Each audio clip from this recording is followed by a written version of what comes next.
2013년 8월 20일 화요일 뉴스 독립군 데일리 고발뉴스입니다. 오늘 고발뉴스는 대부분 언론들이 어제 청문회 발언 중에서 건너뛰고 넘어간 중요한 한마디를 지적하면서 시작하려고 합니다. 박범계 민주당 의원이었죠. 박근혜 캠프 상황실장을 지내고 지금 주중 대사로 나가 있는 권영세 씨의 발언 2탄을 공개했는데요. 국정원을 통한 인터넷 댓글이나 SNS 여론 조작만으로는 부족했던지 최대 포털인 네이버마저 손대려 했던 것으로 나타났습니다. 작년 12월 10일 권영세 종합상황실장이 기자를 앉혀놓고 또 얘기했습니다. 이런 얘기한 그대로 현재 그대로 이행되고 있습니다. 모바일로는 지금 조중동이 안 들어가니까 조중동을 대선 이후라도 대선 전까지라도 들어가게 해야 하거든. 모바일 네이버 뉴스에 보면은 포털 뉴스에 조중동이 안 들어가고 있거든. 그러니까 맨 겉에 뜨는 게 그 경향사진이 많이 뜨고 삐딱한 것들이 많이 뜨지. 조중동 어떻게 좀 내용들을 집어넣어줘야 하는데 마이너들이 주로 채우고 이렇게 얘기했습니다. 박범계 의원은 실제 권영세 대사가 얘기한 대로 포털이 변화하고 있다면서 새누리당의 포털 규제법이 바로 그거 아니냐 이렇게 주장했습니다. 인터넷 환경이 전반적으로 수구 세력의 입김이 강해지고 있는데요. 잘못된 인터넷 정책을 밝혀내기 위해서라도 권영세 대사와 김무성 의원 등을 포함한 국정원 게이트 진상 반드시 밝혀져야 할 것입니다. 이 프로그램은 어제보다 16분 늘었네요. 감사합니다. 모두 5,121분의 고발뉴스 정기구독 후원자 제공입니다. 세 차례 중 2번의 국정조사 청문회가 끝났는데요. 어제는 수사과장 권은희 씨가 지배한 청문회에 국정원 직원 김하영이 조연을 펼쳤다 하는 평가가 압도적이었습니다. 내일 3차 청문회에 관심을 모았던 김세, 김무성, 권영세 씨에 대한 소환이 사실상 물 건너감에 따라서 청문회는 여야 격돌 양상만을 드러낸 채 2차례 만에 사실상 끝이 난 상태입니다. 청문회 성과와 문제점 정리해봤습니다. 증인 선서조차 거부한 채 증인석에 앉은 원세훈, 김용판 두 사람. 1차 청문회는 원판 불변, 즉 그들은 하나도 변하지 않았다는 신조어를 남긴 채 싱겁게 끝났습니다. 그리고 어제 2차 청문회는 무려 26명의 증인들이 참석했음에도 권은희, 김하영 두 여인의 청문회라는 별칭을 얻었습니다. 댓글 작업 중 걸린 김하영 씨와 이를 수사한 수사과장 권은희 두 사람의 입에 국민적 관심이 쏠렸는데요. 당초 업무상 국정원 직원들의 얼굴을 가려주기로 한 가림막이 전체를 가리는 바람에 부정행위를 적발하기 힘들다는 지적이 제기되면서 오전 내내 청문회는 공전을 거듭했는데요. 지금 저 차단막 뒤에 문제가 있습니다. 저기서 필답을 나누는지 또 컴퓨터 하드디스크를 가지고 들어가서 거기서 무슨 못을 받는지 알 수가 없는 상황입니다. 우선 방어를 해주기 위해서 차단막을 치는 게 아니지 않습니까? 결국 얼굴 부위를 제외하고 가림막 하단을 제거한 채 겨우 증인 신문이 시작될 수가 있었습니다. 하지만 그나마 가림막 뒤에 숨어서 앵무새 답변으로 일관하던 김하영은 연합뉴스 사진기자에게 커닝페이퍼가 적발되는 수모를 당하기도 했습니다. 커닝페이퍼에는 답하기 곤란하다, 언제 통화했는지 정확한 기억이 나지 않는다는 등의 면피성 답변이 미리 준비가 돼 있었습니다. 심리전단 활동이 댓글만 답니까? 직접 게시글을 올리지 않습니까? 구체적인 활동 내용에 대해서는 답변 드리기 곤란할 것 같습니다. 그럼 여기 뭐하러 나왔습니까? 얘기해 보세요. 재정 신청이 진행 중이기 때문에 답변 드릴 수 있는 부분이 좀 제약이 있다는 것을 양해를 해주셨으면 좋겠습니다. 대선 개입 댓글을 달라는 상부의 지시가 없었으며 댓글은 북한과 종북 세력에 대응하기 위한 정상적인 업무였다며 김하영 씨는 일체의 불법성을 잡아뗐습니다. 가림막에 커닝페이퍼, 게다가 뻔뻔스러운 부인으로 화가 난 네티즌들은 국정원에 대한 새로운 의혹을 제기하고 나섰는데요.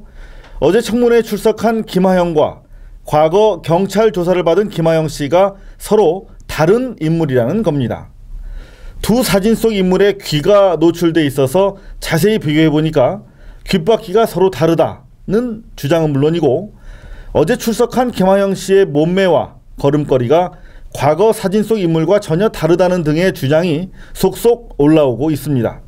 국정원의 불신이 조장한 네티즌들의 의혹 제기는 계속 증폭될 것으로 보입니다. 이에 반해 김하영을 수사한 당시 수서경찰서 권은희 수사과장은 시종일관 차분하고 논리적으로 답변을 이어나가 많은 국민들로부터 지지와 격려가 쇄도했습니다. 권은희 과장은 김용판 당시 서울경찰청장이 수사에 직접 개입해서 압력을 가한 사실을 용기 있게 증언하는 등 내부 고발성 발언을 서슴지 않았습니다. 12월 12일에 김용판 서울청장이 전화를 직접 하셨고요. 통화를 해서는 압수수색 영장을 신청하지 말 것을 지시를 하셨고, 그러니까 지난 금요일 날 김용판 청장이 이 자리에서 나와서 얘기한 것은 다 거짓말이죠? 네, 거짓말입니다. 12월 16일 밤 11시 대선 3일 전 마지막 대선 토론 직후에 경찰의 심야 수사 결과 발표 역시 부정한 목적으로 이루어진 것이 분명하다고 소신 발언했습니다.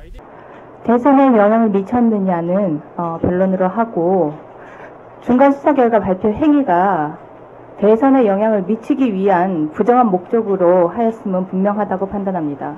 박근혜 후보가 연약한 여성을 감금했다고 문재인 후보에 대해 역공을 펼쳤던 대목과 관련해서도 당시 현장 경찰 책임자로서 감금은 사실이 아니라고 단언했습니다. 보시기에 그게 감금입니까? 당시 저하고 계속 통화를 진행 중이었고, 저희 경찰이 현장에 출동해 있던 사실을 알고 있었습니다. 그리고 또한 도곡지구대 직원이 112 신고에 출동을 해서 통로를 열어주겠다라는 그러한 답변을 했습니다. 이렇게 봤을 때 당시 상황으로서는 감금이라고 보기 어렵다라고 판단이 됩니다. 방송들은 대부분 국정원 직원 김하영의 앵무새 답변과 부인을 톱뉴스로 그대로 전했고, 권은희 과장의 발언은 뒤를 이어서 축소 보도하는 데 급급했는데요. 기자협회 여론조사 결과 신뢰도 0%를 기록한 MBC의 경우 수사 책임자인 권은희 과장의 진술이 김용판 서울청장과 엇갈렸다며 평가 절하하는 데 애쓰는 모습이었습니다. 어제 청문회는 의원들의 부실 질의로 눈살을 찌푸리게 하는 대목이 많았는데요. 특히 새누리당 의원들의 막말이 쉴 새 없이 이어졌음에도 방송과 주요 언론들은 이를 애써 다루지 않거나 피해가는 모습들이었습니다.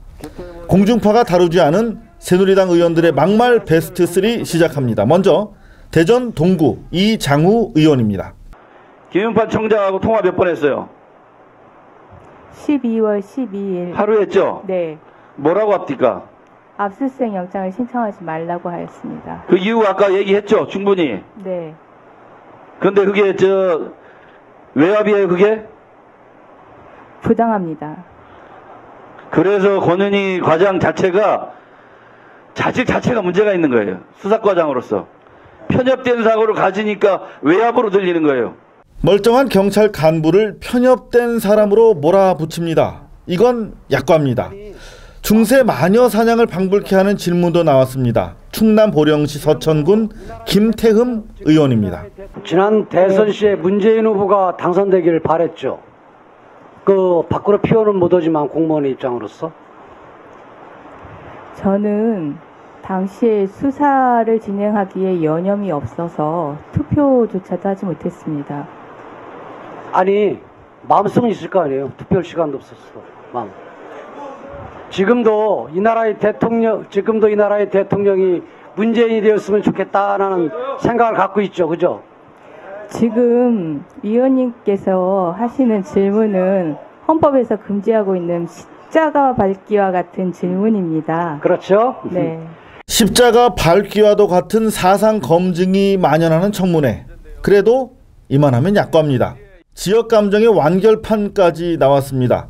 김일성 대학을 나온 탈북자 출신이죠. 조명철 의원이 그 주인공이었습니다. 우리 권은희 과장님 광주의 경찰입니까? 대한민국 경찰관입니까? 질문의 의도가 무엇입니까?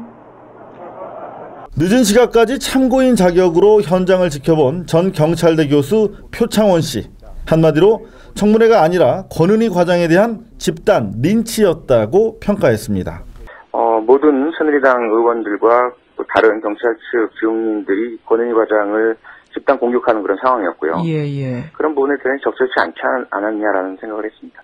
증인 한 사람에 대해서 그 수많은 사람들이 여러 가지 다른 분야 전문성 또는 시각, 의견 이런 것들로 돌아가면서 집단적인 공격을 하는 그런 린치 상황이랄까요? 애초에 국정조사에 큰 기대를 갖지는 않았지만 그래도 혹시나 하고 지켜본 국민들은 긴 시간을 투자해서 청문회를 시청한 뒤에 결국 자신들이 알고 있던 사실을 확인하는 데 그쳐야만 했습니다. 제 생각에는 검찰 수사 결과를 청문회를 통해서 확인하시는 과정이었으면 한다라는 것이 제 바람이고요. 그것이 결국은 하나는 국가정보원이 조직적으로 민간인까지 동원해서 거액의 돈을 주면서 상당히 오랜 기간 정치적인 개입을 해왔고 그것이 대선 기간에도 계속되었다라는 것이 한 가지의 본질이고요. 그 과정이 어쨌든 포착이 되고 들켰는데 내일이 제3차 청문회 예정일인데요. 원판 김새 중 김무성, 권영세 씨에 대한 소환이 물 건너가면서 새누리당은 더 이상 의미 없다면서 불참을 선언했고요. 민주당은 독자적으로라도 청문회를 열어서 김새의 증인 채택 필요성과 규탄 발언을 이어가겠다고 밝혔습니다. 사실상 어제로 국정조사가 종료된 것인데요. 21일 각각 청문 보고서를 발표함으로써 한 달여 동안의 모든 절차가 끝나게 됩니다. 여당은 그만 원내로 돌아오라고 고강도 압박 작전을 구사할 거고요. 민주당은 국조가 미흡했다고 보고 2단계 특검 카드를 꺼내게 될 것으로 보입니다. 결론은 오직 촛불만이 알 수 있을 것입니다. 박정희 군부 독재가 유신 헌법을 통해서 영구 집권 체제를 굳혀가던 1976년 말 한마디, 글 한 줄을 문제 삼아서 사람을 마구 가두던 그 시절에 당당하게 민주회복과 통일을 외친 사람들이 있었습니다. 이른바 76년 3.1절에 있었던 민주구국선언인데요. 이분들 모두 긴급조치 위반으로 실형을 선고받았었죠. 그런데 최근 해당 긴급조치가 위헌이었다 하는 헌법재판소의 결정이 나오면서 40년 만에 무죄가 선고됐습니다. 여기까지는 여러분들 아시는 얘기일 텐데요. 당시 긴급조치 구호에 의거해서 민주인사들에게 모조리 유죄를 선고했던 판사가 혹시 누군지 아십니까? 바로 새누리당 대표죠. 황우여 의원입니다. 40년간 고통을 당한 함세웅 신부, 이해동 목사 등 6명이 이 황우여 의원에게 대표직 사퇴를 요구하는 공개 서한을 보냈습니다.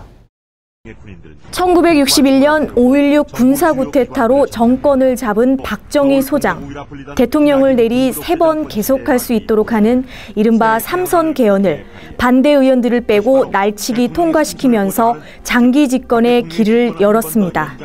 그것도 부족했는지 1972년 박정희는 요즘 청와대 비서실장이죠. 당시 검사이던 김기춘을 앞세워 유신 헌법을 만드는데요.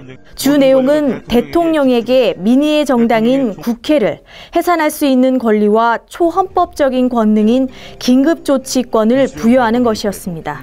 긴급조치권은 대통령이 국민의 자유와 권리는 물론 정부와 법원의 권한까지도 마음대로 제한할 수 있는 권리로 유신 체제에 저항하던 국민들을 탄압하는 데 진가를 발휘했습니다.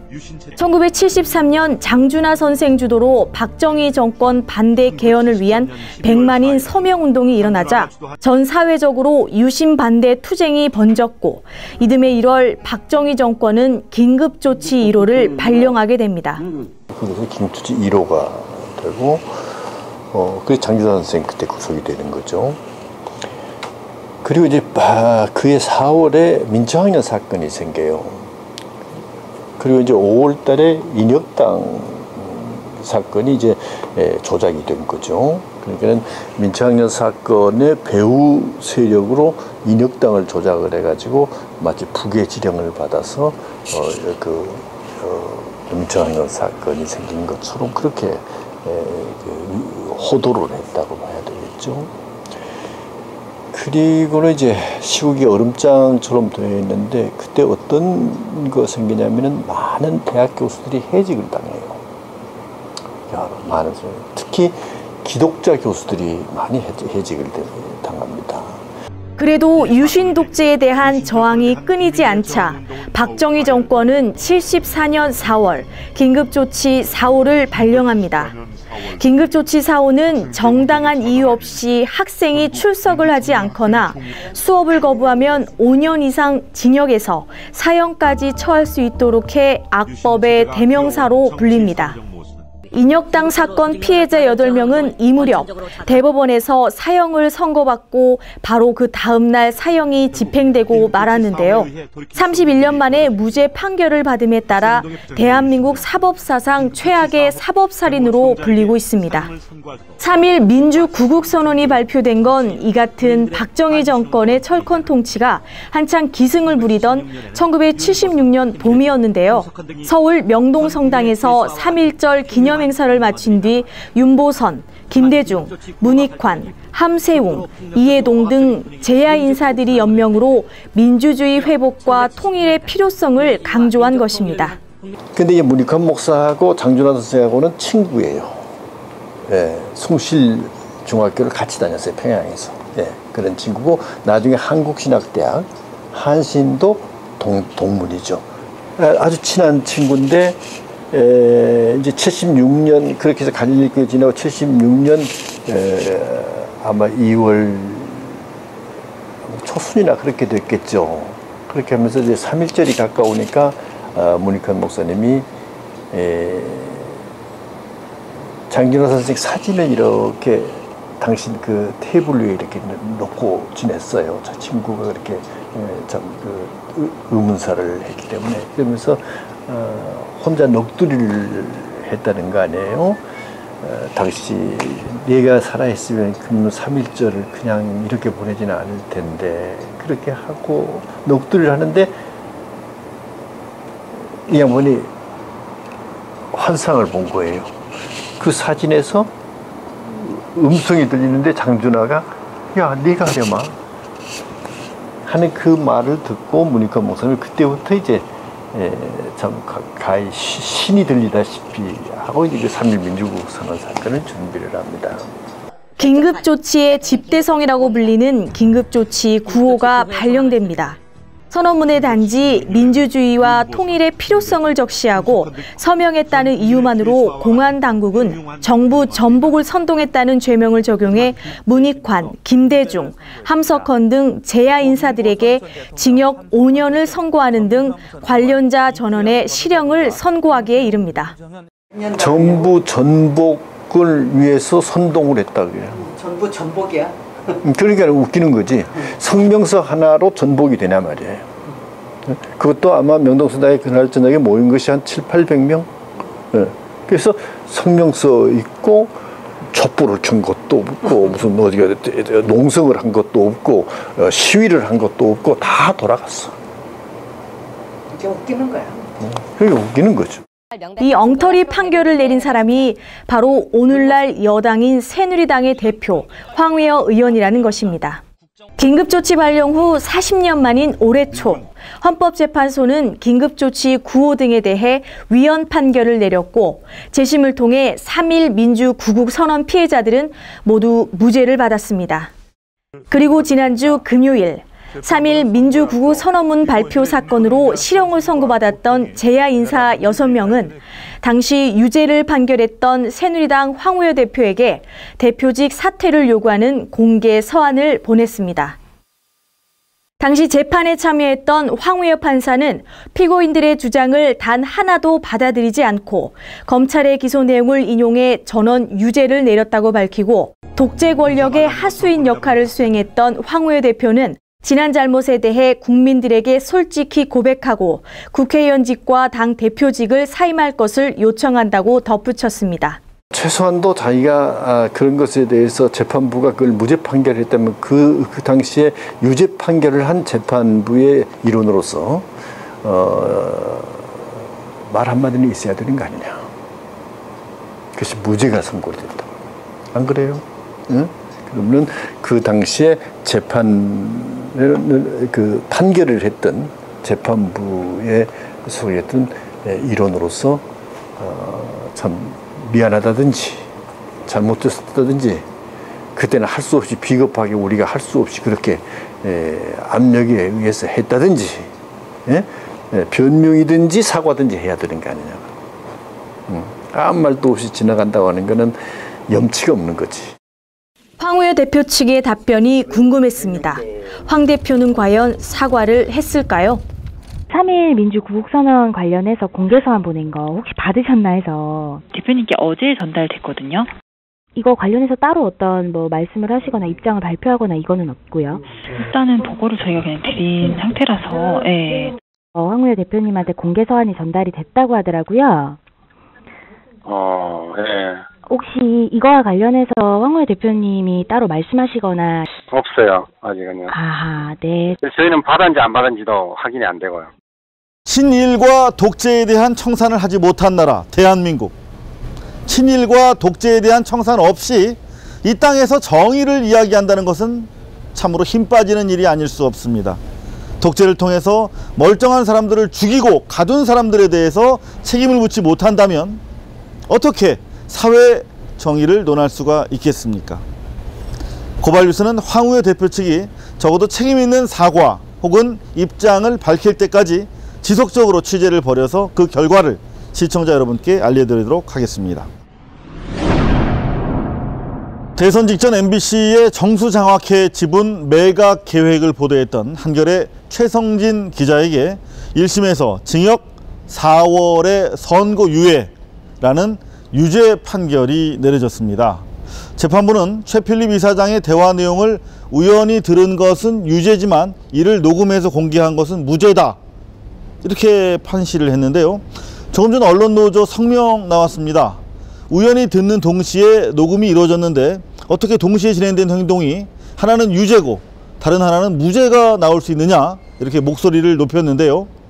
언론 재갈 물리기 위한 검찰의 무리한 기소에 이어서 법원이 절충형 판결로 무죄를 회피한 거 아니냐, 이렇게 비판했습니다. 고발뉴스는 2심에서는 법원이 반드시 무죄를 선고하기를 기대하면서 권력 감시와 공영방송 MBC 수호를 위해서 어려운 보도를 결정했던 최성진 기자에게도 존경의 마음을 표합니다. 뉴스 독립군 데일리 고발뉴스 2013년 8월 20일 화요일 순서 여기서 마치겠습니다. 시청해주신 여러분 감사합니다.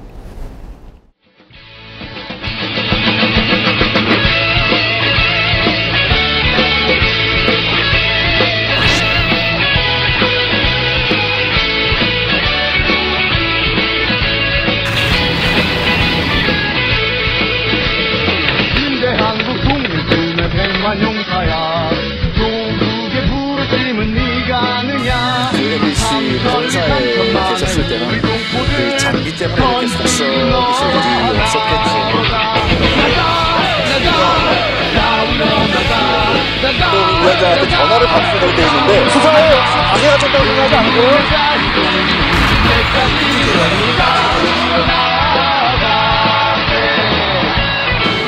10년 전에 고발뉴스.com, 이상호 기자의 고발뉴스라고 하는 홈페이지를 만들면서 그때 사실 어렸을 때 초년병 기자 생활을 할 때부터 너무 많은 사람을 구속시켰거든요. 그리고 너무 많은 사람을 다친 걸 봤고, 그래서 내가 도대체 이 기자직을 왜 하는 건지 되게 회의가 됐더라고요. 그래서 내가 그 홈페이지에도 담아놓은 얘기지만 내 국민의 삶이래요. 그러니까 고발은 사람에 대한 징후가 아니라 사회에 대한 삶입니다.